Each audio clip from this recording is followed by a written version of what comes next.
Hello hello dear, good evening to all of you. तो मेरा ये नया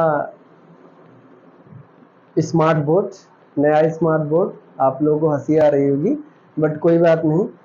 इलेक्ट्रिकल अप्लायंस हैं वो ख़राब होते रहते हैं, तो हमने ये सोचा कि आपकी पढ़ाई जो है कि कंटिन्यू रहे, रुके ना। बाकी अभी वो बन के जैसे भी आ जाएगा तो देखते हैं, ठीक। फिर भी वो हॉस्पिटल में गया है, ठीक। तो उसको हॉस्पिटल में जाने दीजिए, तब तक वो ठीक होके आएगा, तब से तक हम लोग अपना पढ़ाई कंटिन्यू रखते हैं। ज़रूरी नहीं है कि वो नहीं होगा तो पढ़ाई ब्रेक हो जाएगी। तो मैं वही सोच रहा था, 1-2 दिन वेट किया, नहीं ऐसा है। और कुछ तो अब देखिए क्या है कि अपने सामान तो है नहीं, दूसरे का है। तो अब मैं अगर ऐसे तत्पर आप लोग हमारा साथ देंगे तो मैं आगे चल के आपको स्मार्ट बोर्ड पे ला ही दूंगा। जब बस आप लोगों का सपोर्ट कीजिए, बस सपोर्ट, ठीक।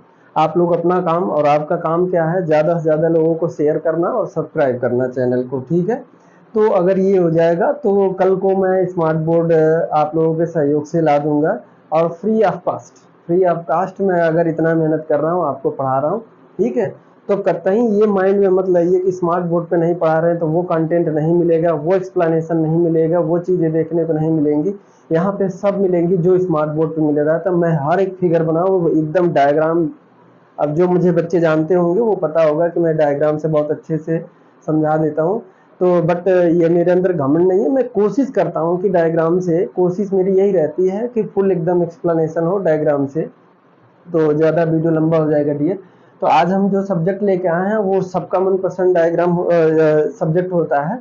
यह सब्जेक्ट अगर आप एएनएम फाइनल ईयर के स्टूडेंट हैं तो उसके लिए आपके लिए बहुत इंपॉर्टेंट होगा, और जेएनएम थर्ड ईयर के हैं तो उसके लिए भी आपका बहुत इंपॉर्टेंट होगा, ठीक। तो इसमें, या फिर आप किसी भी नर्सिंग एग्जाम के लिए बैठ जाना डियर, प्रॉपर नोट्स अगर ये रखे रहोगे ना तो किसी भी एग्जाम में बैठ जाना। अगर क्वेश्चन कहीं से ना आए तो फिर बता देना, सारा मैटर रखूंगा इसमें, जो कई किताबों को मिक्स करके, मतलब कहीं से भी एक क्वेश्चन आपका इधर उधर नहीं जाएगा। तो आइए हम बात करते हैं। आज ही सबसे सब्जेक्ट हम जो लाए हैं वो मिडवाइफरी एंड ऑप्स है, ठीक। मिडवाइफरी का मतलब, ये पहले क्या होता था कि बहुत 10-15-20 साल पहले जो दाई का काम करती थी, स्किल नहीं थी, बस ये है कि एक्सपीरियंस उनको था, एक्सपीरियंस था। तो कई जगह जाते थे, कुछ में सफल होते थे, कुछ में सफल होते सक्सेस हो जाते थे कि बच्चे की डिलीवरी, जच्चा बच्चा दोनों स्वस्थ रहते थे और सही हो जाते थे। तो फिर यही होता था कि जो महिलाएं होती थी, दाई होती थी, वो क्या होती थी कि वो अपने आप को स्किल्ड मानती थी, और लोग भी मानते थे, वो जाती भी थी। तो ऐसे कई केस करा लेते थे, तो 1-2 केस फेल हो जाता था क्योंकि प्रॉपर अगर सेप्टिक, उन्हें नहीं मालूम होता कि कैसे इन्फेक्शन का रोकना होता है, कैसे प्रॉपर सेप्टिक कंडीशन मेंटेन करना होता है, कैसे अम्बिलिकल कार्ड को काटना होता है, या फिर जब प्रेगनेंसी हुई तब तक 9 महीने तक केयर कैसे करना होगा, क्या देना होगा, क्या नहीं होगा, कैसे सारे चीज़ें। तब ये नहीं था, बस ये था कि उस टाइम डिलीवरी के दौरान उन्हें बुला लिया जाता था। गाँव में क्या होता था, ज़्यादातर रूरल एरिया में ही देखने को मिलता था। तो ऐसा हो जाता है, तो क्यों ना हमने सोचा कि यही दाई को ही बदल दिया कि नए ट्रेंड करके स्किल्ड पर्सन। तो डब्ल्यूएचओ ने जब ये मतलब की समस्या आन पड़ी कि अब जो इन्फेक्शन से बहुत ज़्यादा बीमारियां फैल रही हैं, डिलीवरी हो तो रही है लेकिन बीमारियां फैल रही, तो डब्ल्यूएचओ ने कहा कि इसके लिए एक ट्रेंड एएनएम, तो सभी देशों को वो किया गया, तो अपने देश में भी एएनएम भी आया।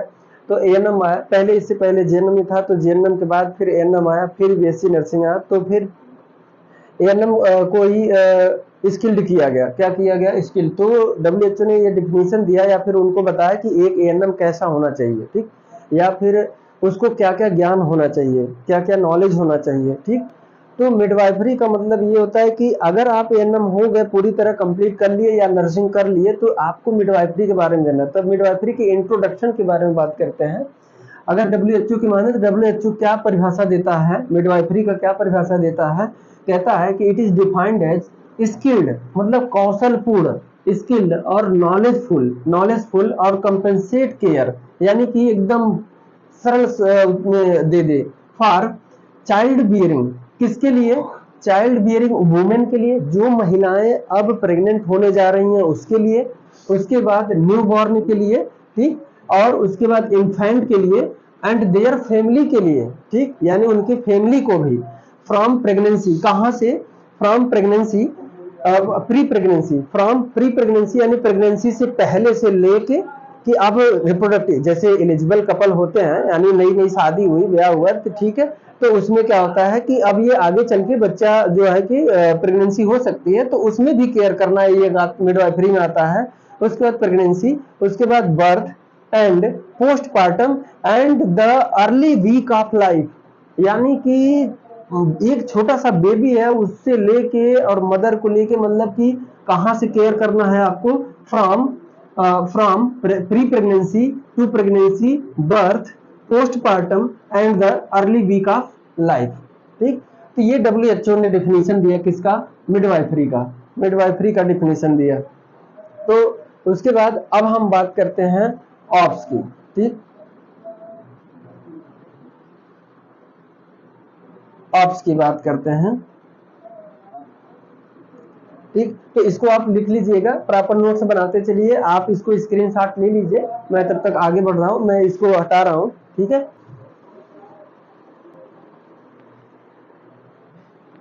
तो देखिए डियर स्टूडेंट, ऑप्शन ऑब्जी का मतलब ऑब्स्टेट्रिक एंड गायनेकोलॉजी। ठीक है, ऑब्स्टेट्रिक एंड गायनेकोलॉजी। ऑब्स्टेट्रिक मतलब ये है कि जो कॉम्प्लिकेशन प्रेगनेंसी के दौरान, डिलीवरी के दौरान, यानी कि जब 9 मंथ के बाद जब डिलीवरी के दौरान आ रहा है, तो उस टाइम क्या क्या कॉम्प्लिकेशन, ऑब्स्टेट्रिक मतलब कि रुकावट बेबी को डिलीवर होने में, बेबी को डिलीवर होने में, या मदर को कहीं बच्चा उल्टा हो गया, ब्रीच प्रेजेंटेशन हो गया, या बच्चे का जो है कि फिर अम्बिलिकल कार्ड उसके गले में आ गया, या फिर जो भी है। और उसके बाद गायनेकोलॉजिस्ट, गायनेकोलॉजी, गायनेकोलॉजी मतलब पूरा एक, मतलब जैसे कि गायनिक के बारे में पूरा, गायनिक, लॉगस मतलब स्टडी, गायनिक, गायनेको मतलब गायनेको प्लस लॉगस।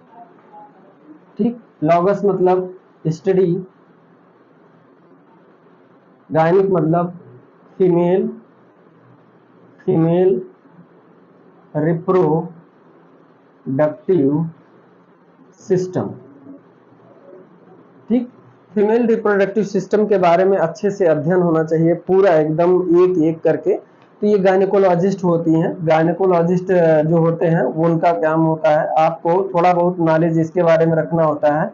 गायनेकोलॉजिस्ट जो ये अध्ययन कर लेता है या फिर जो इसमें PG कर लेता है या स्पेशलिस्ट हो जाता है, तो उसे क्या कहते हैं, गायनेकोलॉजिस्ट। ठीक, गायनेकोलॉजिस्ट है जो आप दिखाने जाते हो गायनेकोलॉजिस्ट को। तो ये हो गया। अब आपको हम ऑप्शन अब इसके लिए गायनेकोलॉजिस्ट मतलब फीमेल रिप्रोडक्टिव सिस्टम, यानी कि फीमेल रिप्रोडक्टिव सिस्टम के बारे में आपको भी जानना चाहिए अगर आप भी हैं। तो फीमेल रिप्रोडक्टिव सिस्टम के बारे में अगर हम बात करें, फीमेल रिप्रोडक्टिव सिस्टम, ठीक, फीमेल रिप्रोडक्टिव सिस्टम के बारे में बात करें, एक सेकंड में अलग से अब बात करता हूं फीमेल रिप्रोडक्टिव सिस्टम के बारे में। देखिए, बात करें तो human reproductive system, human reproductive system, human reproductive system की बात करें तो ह्यूमन में male reproductive system and female reproductive system. ठीक, तो ये ह्यूमन रिप्रोडक्टिव सिस्टम के बारे में अगर आप पढ़ें तो दो सिस्टम के बारे में, मेल और फीमेल। ठीक, अभी हम बात करते हैं फीमेल रिप्रोडक्टिव सिस्टम का। नोट्स बनाते चलिए अगर आप बना रहे हैं तो। पहले अब हम बात करेंगे फीमेल रिप्रोडक्टिव सिस्टम के बारे में, फीमेल रिप्रोडक्टिव सिस्टम के बारे में, female reproductive system, female reproductive system. Female reproductive system को अगर इसका फीमेल रिप्रोडक्टिव सिस्टम की फंक्शन की बात करें, ठीक, फंक्शन, इसका काम क्या है, क्यों पढ़ते हैं फीमेल रिप्रोडक्टिव सिस्टम का फंक्शन। तो फंक्शन के बारे में देखिए क्या है। First, second, third, fourth. पहला है प्रोडक्शन ऑफ एग और ओवा। ठीक, ओवा यानी ओवम की बात कर रहा है, फीमेल रिप्रोडक्टिव सिस्टम है तो ओवा। ठीक, दूसरा अगर बात करें तो दूसरा है secretion of sex hormones. Secretion, तो देखिए dear female reproductive system, female reproductive system के फंक्शन के बारे में पहले बात कर रहे हैं कि इसका फंक्शन क्या है, क्यों पढ़ रहे हैं फीमेल रिप्रोडक्टिव सिस्टम। फंक्शन की बात करें तो इसमें फीमेल रिप्रोडक्टिव सिस्टम की अगर बात करें तो पहला फंक्शन है प्रोडक्शन ऑफ एग और ओवा। ठीक, फीमेल रिप्रोडक्टिव सिस्टम का काम क्या है कि प्रोडक्शन क्या करता है ओवम का। ठीक है, कहाँ पे, ओवरी में। ओवरी में हर महीने मेंस्ट्रुअल साइकिल में 14 से लेके 14th डे यानी कि 14वें से 17वें के बीच में ओव्यूलेशन होता है। लेकिन अगर अब हम ओवा और एग की फॉर्मेशन की बात करें तो प्री मेच्योर लाइफ यानी कि जब बेबी जो है कि जब फीमेल चाइल्ड जब माँ के यूट्रस में होता है तभी से ओवा बन जाते हैं, और उन ओवा का बीच बीच में हर महीने एक जैसी डिलीवर हो जाती है तब तक लगभग 1 लाख से भी ज्यादा ओवा बनते हैं। उसके बाद at the time of puberty, जब फीमेल चाइल्ड जब 12 से 13 साल को होती है तो उस टाइम लगभग 60,000 ओवा रहते हैं जो मेच्योर होते हैं। मेच्योर होने के बाद हर मेंस्ट्रुअल पीरियड में एक ओवा बनता है, एक ओवा सिक्रीशन होता है। ठीक, बनता है फॉर्मेशन ऑफ ओवा, और वो भी कहाँ पे, ओवरी में बनता है। और ये ओवा क्या होता है कि मेंस्ट्रुअल साइकिल के दौरान 14वें से 17वें दिन क्या होता है कि निकलता है, तो उसी टाइम फर्टिलाइजेशन के चांसेस ज्यादा रहते हैं।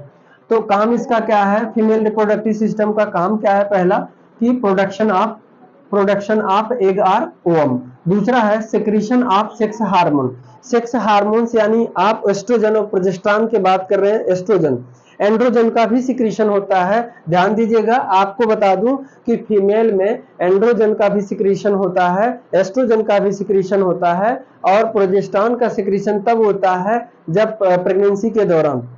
ठीक है, तो एस्ट्रोजन और प्रोजेस्टेरॉन क्या करते हैं, सेकेंडरी सेक्सुअल कैरेक्टर को डेवलप करते हैं। ठीक, एंड्रोजन और एस्ट्रोजन जो हार्मोन्स ओवरी से सिक्रीट होते हैं वो क्या होते हैं, बशर्ते क्या है कि एंड्रोजन मेल हार्मोन्स है, एस्ट्रोजन फीमेल हार्मोन्स है, दोनों सिक्रीट होते हैं, लेकिन ना के बराबर एंड्रोजन सिक्रीट होता है। अगर यही चीज अगर गड़बड़ हो जाए, इनबैलेंस हो जाए, एंड्रोजन का फीमेल में सिक्रीशन ज्यादा हो जाए और उसमें एस्ट्रोजन का सिक्रीशन कम हो जाए तो विरलिज्म देखने, गायनेकोमास्टिया और विरलिज्म देखने को मिलेगा। तो फीमेल में क्या देखने को मिलेगा, विरलिज्म। ठीक, विरलिज्म, विरलिज्म। ठीक, फीमेल में अगर एंड्रोजन का सिक्रीशन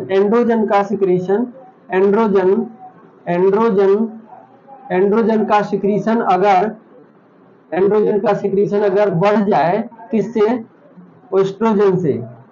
एस्ट्रोजन से। ठीक, एस्ट्रोजन का सिक्रीशन घट जाए, एंड्रोजन का सिक्रीशन बढ़ जाए तो एक नॉर्मेलिटी फीमेल में देखने को मिलती है, उसे कहते हैं विरलिज्म। विरलिज्म ये होता है कि फीमेल में मोस्टैच्यू आ जाएंगी, दाढ़ी आ जाएंगी, मूछें आ जाएंगी। ये तब होता है जब मेल हार्मोन सिक्रीशन ज्यादा हो जाए और एस्ट्रोजन का सिक्रीशन कम हो जाए, ऐसे महिला में। ठीक, अब यही अगर मेल में बात करें तो मेल में भी दोनों हार्मोन सिक्रीट होते हैं, टेस्टिस से दोनों हार्मोन सिक्रीट होते हैं, लेकिन ये कम सिक्रीट होता है और ये ज्यादा सिक्रीट होता है। नॉर्मल कंडीशन की बात करें मेल में नॉर्मल सिक्रीशन, अगर यही उल्टा हो जाए, एंड्रोजन का सिक्रीशन कम हो जाए और एस्ट्रोजन का सिक्रीशन बढ़ जाए, तो इसमें मेल में क्या देखने को मिलेगा, मेल में गायनेकोमास्टिया, क्या देखने को मिलेगा, गायनेकोमास्टिया। ठीक, गायनेको और मास्टिया मतलब ब्रेस्ट। ठीक, ब्रेस्ट, और गायनेको मतलब female reproductive, female secondary sexual character. ठीक है, तो यानी कि जो मेल होगा जिसमें मेल में गायनेकोमास्टिया होगा उसके में क्या हो जाएगा, ब्रेस्ट डेवलप हो जाएगा, और महिलाओं जैसे उसके सेकेंडरी सेक्सुअल कैरेक्टर लेडीज जैसे होने लगेंगे, ठीक है, दिखने लगेंगे, यानी वॉइस उसकी गर्ल्स की तरह आने लगेंगे और ब्रेस्ट भी आने लगेगा। तो ऐसे पर्सन में, ऐसे मेल में जिसमें एंड्रोजन का लेवल घट जाए और एस्ट्रोजन का लेवल बढ़ जाए तो गायनेकोमास्टिया, और अगर फीमेल में एंड्रोजन का लेवल बढ़ जाए, एस्ट्रोजन का लेवल घट जाए तो क्या हो जाएगा, विरलिज्म। यानी कि फीमेल में अगर नॉर्मली बात करें, फीमेल में ध्यान दीजिएगा, फीमेल में नॉर्मली अगर बात करें तो एस्ट्रोजन का सिक्रीशन, किसका, एस्ट्रोजन का सिक्रीशन ज्यादा होना चाहिए और एंड्रोजन का सिक्रीशन कम होना चाहिए, ठीक। और उसके बाद अगर मेल में बात करें, नॉर्मल कंडीशन में हम बात कर रहे हैं, तो एंड्रोजन का सिक्रीशन ज्यादा होना चाहिए, एस्ट्रोजन का सिक्रीशन कम होना चाहिए, ठीक। अगर यही उल्टा हो जाए तो मेल में गायनेकोमास्टिया हो जाएगा और फीमेल में वर्निज्म हो जाएगा, ठीक। तो सिक्रीशन कहां से होता है फीमेल में, ओवरी से एस्ट्रोजन हार्मोन्स निकलते हैं। तो क्या करता है रिप्रोडक्टिव, क्योंकि ओवरी भी आएगा reproductive system, female reproductive system में, ठीक। तो क्या करेगा, सिक्रीशन ऑफ सेक्स हार्मोन्स, क्या, सिक्रीशन ऑफ सेक्स हार्मोन्स। दूसरा है reception of the mail sperm during copulation या इंटरकोर्स। इसका फंक्शन ये भी है जैसे कि फीमेल रिप्रोडक्टिव सिस्टम में आपका आ जाएगा, वेजाइना आ जाएगा, सर्विक्स आ जाएगा, यूट्रस आ जाएगा, ओवरी आ जाएगा, फैलोपियन ट्यूब आ जाएगा, ये सभी आ जाएंगे। तो अब इसमें तीसरा फंक्शन ये कह रहा है कि reception of the mail sperm, यानी इंटरकोर्स के दौरान जब इजेकुलेशन होता है, मेल इजेकुलेट करता है स्पर्म, जब फीमेल के रिप्रोडक्टिव सिस्टम में इजेकुलेट करता है, छोड़ता है, तो उस टाइम इंटरकोर्स के दौरान क्या करता है, रिसीव करने का कार्य करता है। फीमेल रिप्रोडक्टिव सिस्टम स्पर्म को रिसीव करने का कार्य करता है। उसके बाद अगला फंक्शन हम बात करें फीमेल रिप्रोडक्टिव सिस्टम का, protection and nourishment of the fertilised egg until it is fully developed, यानी कि ये तब तक प्रोटेक्शन करता है, सुरक्षा प्रोवाइड कराता है और पोषण करता है किसका, फर्टिलाइज्ड एग का। फैलोपियन ट्यूब में फर्टिलाइज होने के बाद, जाइगोट बनने के बाद, जाइगोट के बाद ब्लास्टुला आएगा, तो ब्लास्टुला जब यूट्रस में आता है, ठीक है, यूट्रस में, यानी फर्टिलाइजेशन से लेके बच्चे के फुल्ली डेवलप होने तक का कौन नरिशमेंट और प्रोटेक्शन करता है, फीमेल रिप्रोडक्टिव सिस्टम, ठीक। अगला फंक्शन बात कर रहे हैं, तो डिलीवर फीटस, अब फुल्ली डेवलप हो गया, तो deliver foetus through the birth canal, और ये बच्चे को जन्म देने का भी कार्य करता है, वेजाइना के थ्रू, बर्थ कैनाल के थ्रू। अगला फंक्शन अगर हम बात करें, छठवां है नरिशमेंट ऑफ द बेबी। अब ये कहो, फीमेल रिप्रोडक्टिव सिस्टम में आपको याद होना चाहिए, फीमेल रिप्रोडक्टिव सिस्टम में ब्रेस्ट भी आता है, क्या आता है, ब्रेस्ट भी आता है, जो मदर ब्रेस्ट फीड कराती है बेबी को, वो भी फीमेल रिप्रोडक्टिव सिस्टम, क्योंकि एस्ट्रोजन के सिक्रीशन से ही ब्रेस्ट का डेवलप होता है। आपको मैंने कैंसर वाले क्लास में बताया था कि एस्ट्रोजन हार्मोन्स वो हार्मोन्स होता है जो फीमेल में क्या कराता है, ब्रेस्ट का डेवलपमेंट कराता है। तो इस टाइम पे जैसे ही बच्चा डिलीवर हो जाता है तो एस्ट्रोजन का प्रेगनेंसी जब नजदीक आती है, 8वां या 9वां महीना आता है, जब डिलीवरी के दौरान उस टाइम एस्ट्रोजन का लेवल ब्लड में बहुत ज्यादा बढ़ जाता है और ब्रेस्ट एकदम फुली डेवलप हो जाता है, यानी कि अब डिलीवर होने के बाद मदर ब्रेस्ट फीड करा सकती है, ठीक। तो ये क्या करता है फंक्शन फीमेल रिप्रोडक्टिव सिस्टम में, ध्यान दीजिएगा ब्रेस्ट भी फीमेल रिप्रोडक्टिव सिस्टम में आएगा।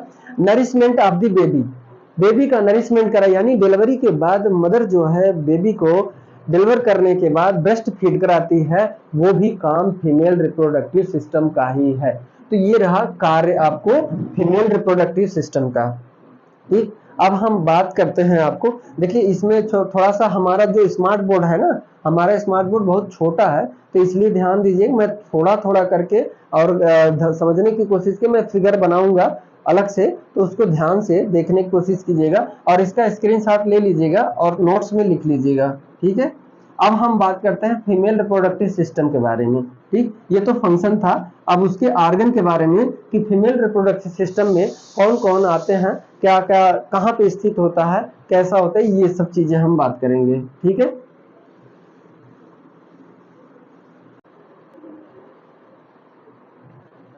तो देखिए, अब मैं फीमेल रिप्रोडक्टिव सिस्टम के पार्ट के बारे में बात करता हूँ।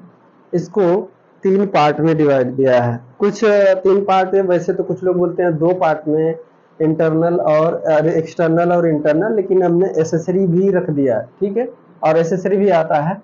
तो ये थ्री पार्ट में यहाँ पे लिख लीजिए, थ्री पार्ट।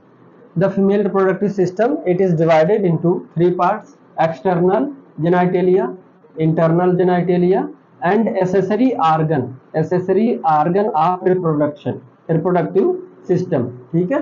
accessory organ, जो accessory organ होते हैं जो फीमेल और मेल के रिप्रोडक्टिव सिस्टम को सपोर्ट करते हैं या हेल्प करते हैं, ठीक है। अभी आगे हम एक्सेसरी के बारे में भी बात करेंगे। तो पहले मेनली दो तरीके से हम बात कर लेते हैं, एक्सटर्नल जेनाइटेलिया, ठीक। एक्सटर्नल जेनाइटेलिया में आपका पहला आएगा मॉन्स प्यूबिस, लेबिया मेजोरा जिसे लार्ज लिप भी बोलते हैं, लेबिया माइनोरा जिसे स्मॉल लिप भी बोलते हैं, क्लाइटोरिस वेस्टिबुली, ठीक। कितने हो गए? Labia majora, labia minora, clitoris vestibuli, ठीक। ये हो गया मॉन्स प्यूबिस, ठीक।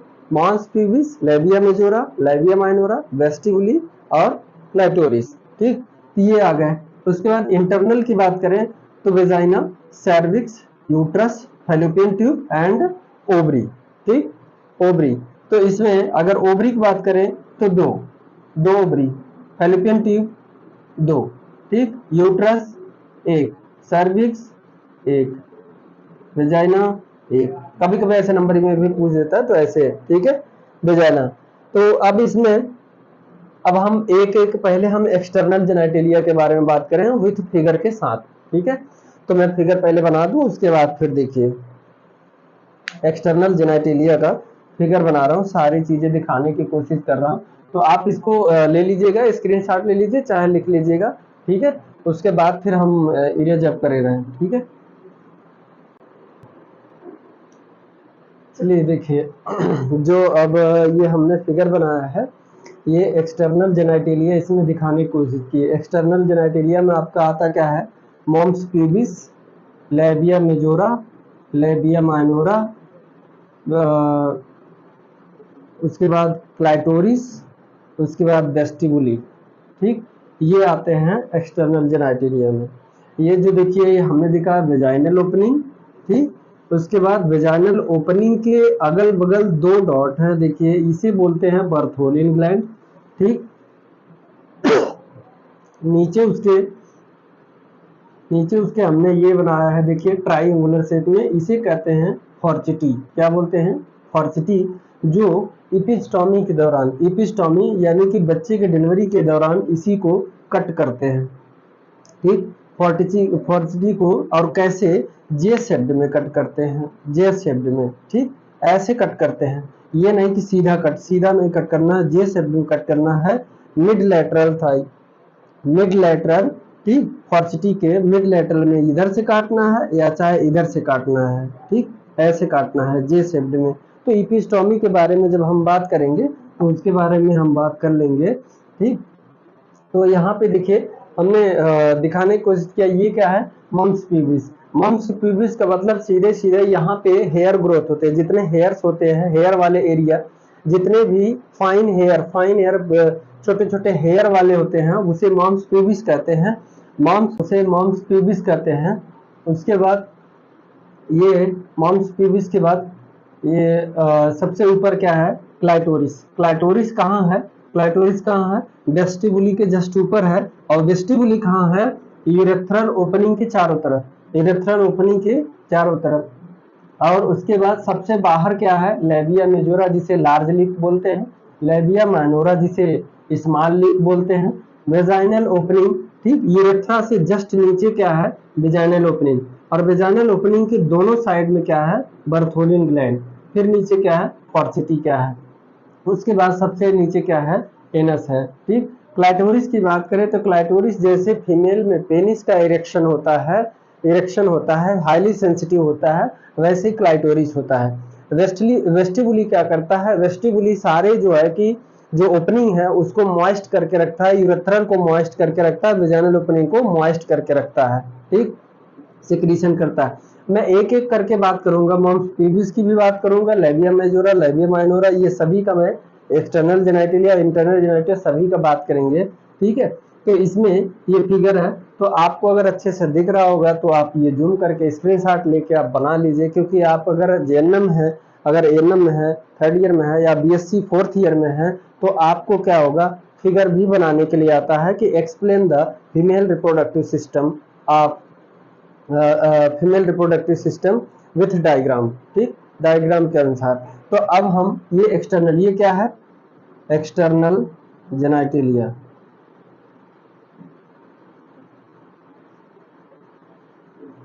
एक्सटर्नल जेनाइटिलिया। ठीक,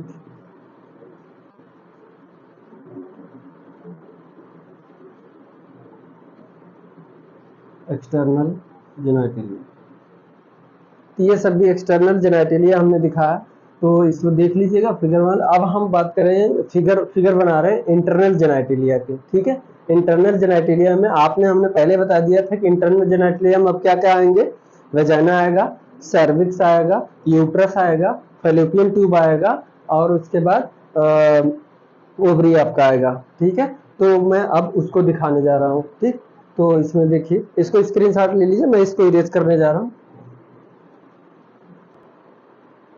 तो देखिए, अब हम इंटरनल जेनाइटिलिया के बारे में बात कर रहे हैं। इंटरनल जेनाइटिलिया की अगर बात करें, तो जो फीमेल रिप्रोडक्टिव सिस्टम जो होता है, फीमेल रिप्रोडक्टिव सिस्टम होता है, वो फीमेल के पैल्विक रीजन में, कहाँ होता है, पैल्विक रीजन में, यानी कि lower side of abdomen, abdomen के लोअर पैल्विक रीजन में, कहाँ पे स्थित होता है, पैल्विक रीजन में, पैल्विक रीजन में। ठीक, पैल्विक रीजन में, कहाँ, पैल्विक रीजन में होता है ऐसे। अब उस पैल्विक रीजन को हम एक लैटरली कट करके, ऐसे साइड वाइज ऐसे कट करके दिखाए हैं। तो ये देखिए, ये क्या है, एनस है, अरे सॉरी, लार्ज कॉलन है, कॉलन है, लार्ज इंटेस्टाइन का पार्ट है, कॉलन है, और ये रेक्टम है। ठीक, रेक्टम है, और ये एनस है। ठीक, कट किए हैं। उसके बाद देखिए, इसमें दो ट्यूब है, दो है, एक यूरेथ्रल ओपनिंग और एक वेजाइनल ओपनिंग। ठीक, यूरेथ्रल ओपनिंग, वेजाइनल ओपनिंग, ये यूरिनरी ब्लैडर है, यूरिनरी ब्लैडर है, ये यूट्रस है। ठीक, ये यूट्रस है, एंड देन फैलोपियन ट्यूब ये है। ठीक, और ये ओवरी है। तो थोड़ा सा फिगर छोटा है, थोड़ा सा फिगर ये कट करके ऐसे हमने दिखाया, साइड वाइज में, लेटरल साइड में कट करके हमने दिखाया। उसके बाद इसको हमने निकाल के दिखाया है, तो निकाल के देखिए, ये सबसे नीचे vagina, cervix, ovary, uterus, fallopian tube. ठीक, तो इतने इंटरनल जेनाइटिलिया, क्या, internal genitalia of female reproductive system. ठीक, तो ये फीमेल रिप्रोडक्टिव सिस्टम के हमने इंटरनल जेनाइटिलिया दिखा दिया दोनों फिगर के माध्यम से। ये कहाँ पे स्थित होता है, पैल्विक रीजन में। और अगर हम इसके पोजीशन की, लोकेशन पोजीशन की बात करें, तो जो यूट्रस होता है, यूट्रस और वेजाइना, और ये दोनों आपस में ऐसे देखिए, एंटीवर्टेड एंड एंटी फ्लैक्स। देखिए, ये यूट्रस हो गया, ये वेजाइना। ठीक, ऐसे होता है। तो एंगल देखिए, एंगल ये और ये। ठीक, तो अगर कभी पूछे तो एंटीवर्टेड एंटी फ्लैक्स में तो कितने पे, 60 डिग्री से लगभग 80 डिग्री तक ऐसे होता है। तो इसी को बोलते हैं, इसी एंगल को बोलते हैं एंटीवर्टेड। ठीक, और एंटी फ्लैक्स मतलब कि आगे की तरफ ऐसे। देखिए, ये यूट्रस मानिए, और ये यूट्रस, और उसका ये रेड पार्ट वाला ये वेजाइना मान लीजिए। ठीक, तो देखिए, एक तो होता है कि ऐसे एंगल बनाया हुआ है। ठीक, ऐसे एंगल बनाया हुआ है। तो एक ऐसे जो एंगल बनाया हुआ वेजाइना और यूट्रस के बीच जो एंगल बना हुआ है, तो ये एंगल है, लेकिन वो आगे की तरफ झुका हुआ है। ठीक, क्या हुआ है, झुका हुआ है। एंगल भी बना रहा है और झुका हुआ है, इसीलिए बोलते हैं एंटीवर्टेड एंड एंटी फ्लैक्स। क्या? Anteverted and anteflex, anteflex. ठीक। पोजीशन ऑफ यूट्रस अगर पूछे, पोजीशन ऑफ यूट्रस अगर पूछे तो anteverted and anteflex, anteverted and anteflex. उसके बाद हमने सीधा सीधा इधर दिखा दिया है, ठीक, फीमेल रिप्रोडक्टिव सिस्टम का इंटरनल जेनाइटेलिया। ठीक, तो इसको स्क्रीनशॉट ले लीजिएगा, बना लीजिए, बनाने का प्रैक्टिस कर लीजिए, पार्ट इसके याद कर लीजिए। अब मैं एक एक करके एक्सटर्नल जेनाइटेलिया के एक एक पार्ट बात करूंगा। पहले मॉन्स पिल्विस, फिर लेबिया मेजोरा, फिर लेबिया माइनोरा, एक एक करके बात करूंगा कि क्या कैसे होता है, उसका फंक्शन क्या है, स्ट्रक्चर क्या है, क्या वर्क है उसका, सारा चीज पूछेंगे, सॉरी सारा चीज हम आपको बताएंगे। तो इसको स्क्रीनशॉट ले, मैं इसको इरेज करने जा रहा हूँ। अब मैं आपको बताऊंगा एक्सटर्नल जेनाइटेलिया के बारे में डिटेल में। ठीक है, तो एक्सटर्नल जेनाइटेलिया में क्या क्या आता है एक एक करके बात करेंगे। और अगर पोजीशन अगर यूट्रस की पूछे तो एंटीवर्टेड एंड एंटी फ्लैक्स। ठीक है, तो और ये पेल्विक रीजन में स्थित होता है क्या, फीमेल रिप्रोडक्टिव सिस्टम। ठीक, तो उसके बाद इंटरनल जेनाइटेलिया हमने यहाँ पे दिखा दिया। ठीक, स्क्रीनशॉट ले लीजिएगा।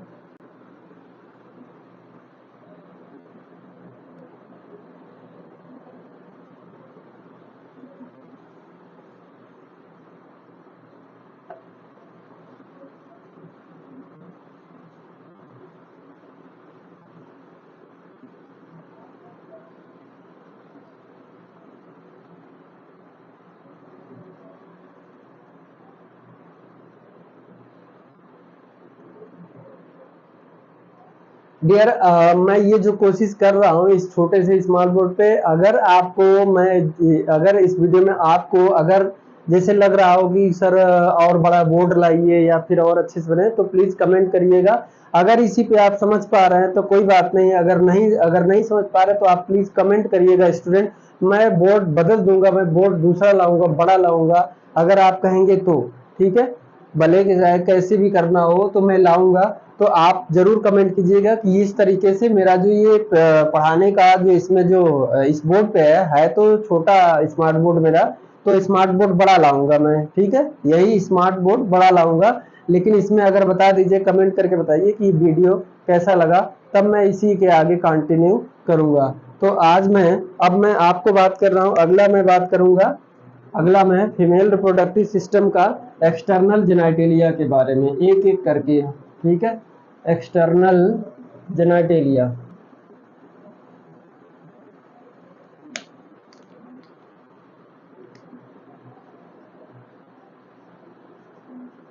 External genitalia. अब एक्सटर्नल जेनाइटेलिया में आपका क्या क्या था, मॉन्स पिबिस था, labia majora, labia minora, vestibuli, clitoris. ठीक, ये था। तो इसमें हम पहले मॉन्स पिबिस की बात करते हैं। पहला मॉन्स पिबिस, मार्कर सूख जा रहे हैं डियर।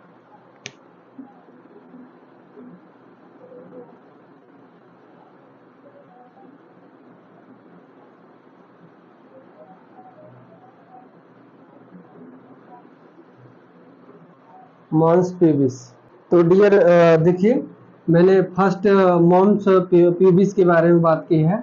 मॉन्स पिबिस ये क्या है, एक्सटर्नल जेनाइटेलिया का पार्ट है। एक्सटर्नल जेनाइटेलिया जिसे वुल्वा के नाम से भी जानते हैं, वुल्वा, क्या, वुल्वा के नाम से भी जानते हैं। ठीक, इसमें मॉन्स पिबिस में क्या है, it is also called mons veneris, mons veneris, mons veneris, क्या बोलते हैं इसे, वेनरिस, वेनरिस। ठीक, क्या बोलते हैं, मॉन्स वेनरिस भी बोलते हैं इसको। It is seen as fatty tissue that cover pubic bone.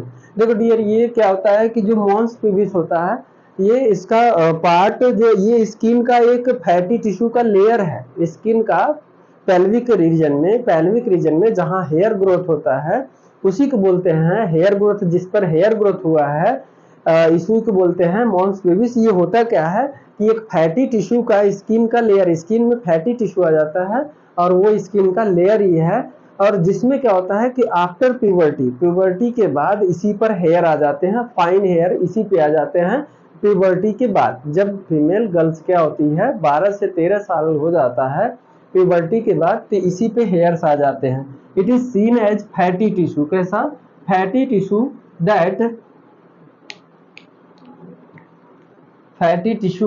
That cover the pubic bone, pubic bone को कवर करता है। जैसे देखिए आपको प्यूबिक बोन के बारे में बता दे रहे हैं।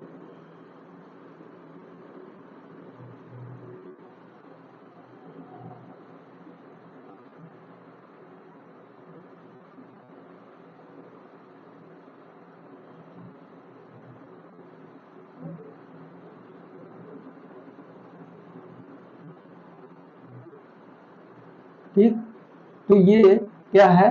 प्यूबिस है। ये क्या है? प्यूबिस। और ये इस्चियम, इस्चियम है। और ये ilium.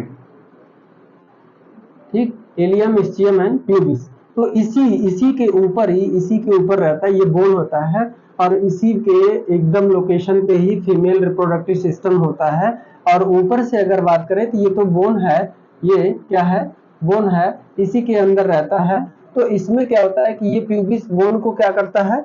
It is seen as fatty tissue that cover pubic bone. ये क्या है? प्यूबिक बोन है। ठीक, प्यूबिक बोन को कवर करता है। After puberty it is covered with, after puberty it is covered with pubic hair. यानी इसी के ऊपर जब स्किन आ जाता है, स्किन के ऊपर जो हेयर आ जाता है उसे प्यूबिक हेयर कहते हैं। अब हम मॉन्स प्यूबिस की फंक्शन की बात करें, फंक्शन की, अगर फंक्शन की बात करें तो ये क्या करता है? प्रोटेक्ट करता है। ज्यादा कुछ फंक्शन है नहीं, बस खाली प्रोटेक्ट करता है। Protect the pubic bone and vulva. किसको प्रोटेक्ट करता है? प्यूबिक बोन या वुल्वा। वुल्वा मतलब पूरे एक्सटर्नल जेनाइटेलिया, पूरे एक्सटर्नल जेनाइटेलिया को प्रोटेक्ट करता है from impact, from impact, from impact. Impact मतलब प्रभाव, जो झटका लगता है या फिर जो वो होता है, जर्क लगता है, या इंजरी, तेजी से किसी का इंजरी अगर लगा, और उसके बाद ये क्या करता है? Impact of sexual intercourse and injury. ठीक है, इंजरी अगर किसी चीज का हो रहा है तो उसको प्रोटेक्ट करने का कार्य करता है। किसको? वुल्वा को, और प्यूबिक बोन को प्रोटेक्ट करने का कार्य करता है। ठीक, वैसे तो ये प्यूबिक फैटी टिश्यू का ही है, तो ये क्या करता है? प्रोटेक्ट करता है प्यूबिक बोन को और वुल्वा को। ठीक, और प्यूबिक बोन हमने बता दिया ये क्या है? Pubis bone. ठीक, प्यूबिक बोन है ये। तो इसमें तो मॉन्स प्यूबिस का देख लिया। मॉन्स प्यूबिस को और किस नाम से जानते हैं? मॉन्स वेनरिस, मॉन्स वेनरिस के नाम से जानते हैं। मॉन्स वेनरिस, इसका कार्य क्या है? सिर्फ प्रोटेक्ट करना, किसको? प्यूबिक बोन को। किससे?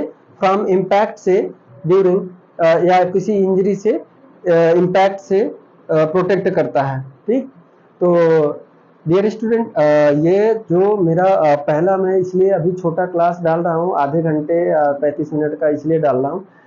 मैंने ये इस बोर्ड पे अगर पढ़ा रहा हूँ तो अगर आपको समझ में आए अच्छे से तो भी बताइएगा, और नहीं समझ में आ रहा है कि बोर्ड बहुत कंजस्टेड या छोटा पड़ जा रहा है, तो मैं स्मार्ट बोर्ड और बड़ा कर दूंगा। ठीक है, ये मेरा स्मार्ट बोर्ड है। ठीक है, तो जैसा लगे कमेंट करके जरूर बताना। ठीक है, तब मैं इसको कंटिन्यू करता हूँ। ठीक है, आगे मॉन्स प्यूबिस, तो फिर एक्सटर्नल जेनाइटेलिया का सारे पार्ट बात कर। आज मैं ओबीजी का रोज एक क्लास डालूंगा, और सभी क्लासेस एक एक रोज डालेंगे। ठीक है, तो thank you so much dear, thank you. और डियर स्टूडेंट, अगर इतना प्रोटेक्टिव आपको अगर बहुत अच्छा लगे, वीडियो अच्छा लगे, तो लाइक, शेयर और सब्सक्राइब। आप अपना काम करिए, मैं अपना काम कर रहा हूँ, मेहनत कर रहा हूँ। आपके लिए जितना हो सकेगा मैं उतना देने के लिए तैयार रहूँगा। ठीक है, थैंक यू सो मच।